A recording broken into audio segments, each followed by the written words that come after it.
Back up and bump over it. It's your rear diff, the bottom of it's hitting the ground.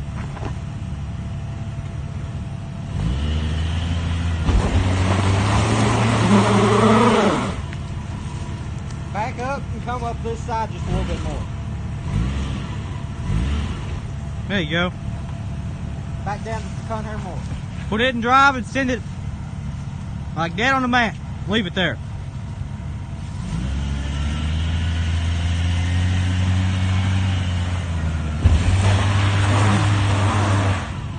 Damn near. Back up and apply the pedal to the carpet.